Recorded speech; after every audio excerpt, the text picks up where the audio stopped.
मिलता है। अब मैं हैदराबाद के लिहाज से बात करूं तो दोनों मैच हारी है। क्या आप इनके प्लेइंग 11 में अंजुम कोई बदलाव देख रही हैं? और क्या मनीष पांडे पे आज फिर मेहरबानी होगी? और विजय शंकर पर क्या अपडेट है? अगर सवाल पूरे हो गए हो तो मैं आंसर करना शुरू बिल्कुल करूं एक एक बिल्कुल। करके। अच्छा, जी। ठीक है। आई थिंक पहले शुरू करती हूँ मनीष पांडे से। मुझे लगता है कि उन्होंने ऐसा बहुत ज्यादा कुछ खराब नहीं किया जितना उनके ऊपर एक आलोचना की जा रही है।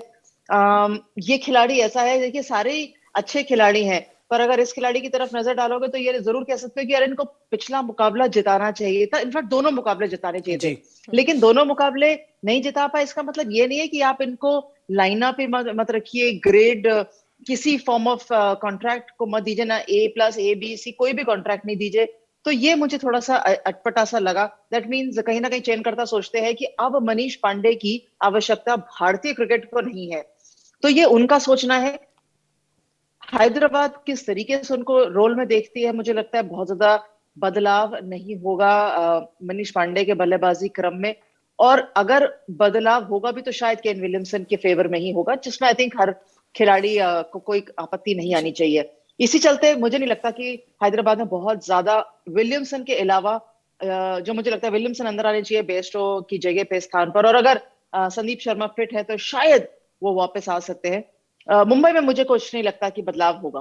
और जो अंजुम, मैं आपको भी अपडेट दे दूं, ज्योत्सना को भी बता दूं कि केन विलियमसन शायद इसलिए अभी तक आईपीएल में नहीं खेले क्योंकि उनको चोट है, वो इंजर्ड हैं। चाहे आज का मुकाबला भी वो नहीं खेल पाएंगे और शायद इसी वजह से जो एक कॉम्बिनेशन है वो अब तक सनराइजर हैदराबाद का ठीक से नहीं बन पाया। थोड़ा सा मैं मनीष पांडे के ऊपर, आपने बड़ी अच्छी बात की कि उनको जो सेंट्रल कॉन्ट्रैक्ट से बाहर कर दिया गया, तो एक उनको साइन दे दिया गया कि अब फिलहाल इंडियन क्रिकेट की तरफ से तो फिलहाल कुछ समय के लिए मनीष पांडे को थैंक यू है, लेकिन अगर वो और इस तरीके से खेलते रहेंगे सनराइजर हैदराबाद के लिए तो शायद अंजुम वहां से भी उनका थैंक यू होने में बहुत ज्यादा समय नहीं लगेगा। नहीं, मुझे लगता है वैभव अभी भी बहुत ज्यादा कड़ी आलोचना हो रही है उनके ऊपर और उनकी खेल के ऊपर। वो खराब खिलाड़ी नहीं है, बट ये हम अंजुम, सभी 11 जानते करोड़ हैं। एक प्लेयर को मिलते हैं, हर साल उससे उम्मीद की जाती है, और एक साल मुझे नहीं याद इस पूरे आईपीएल में एक वो शतक को छोड़ दें कि मनीष पांडे ने कभी भी वो इंपैक्ट डाल पाए हो। लेकिन एक चीज और है अंजुम, बावजूद उसके जो मैनेजमेंट है, खासकर हम जहां से वो खेलते हैं, जिस टीम की तरफ से मैनेजमेंट की बात करें तो मैनेजमेंट का भी भरोसा है, वो उसे ड्रॉप भी कर सकती है। बिल्कुल कर सकती है, वो उनके पक्ष में है। क्या निर्णय वो लेती है, पक्ष में हो या ना हो, कम से कम वो उनके हाथ में है कि वो क्या निर्णय लेती है। फिर भी मुझे लगता है कि मनीष पांडे की जगह हर टीम में है और भारतीय क्रिकेट से उतनी जल्दी उनको एकदम से साइडलाइन नहीं कर देना चाहिए। और कॉन्ट्रैक्ट्स की बात मैं एक और बता देती हूँ। जयंत यादव एक ऐसा नाम है जो कम से कम I think if if not one तो कम से कम 2 साल तो थे जब वो भारतीय टीम से खेले नहीं थे, लेकिन उनको कॉन्ट्रैक्ट में रखा गया था।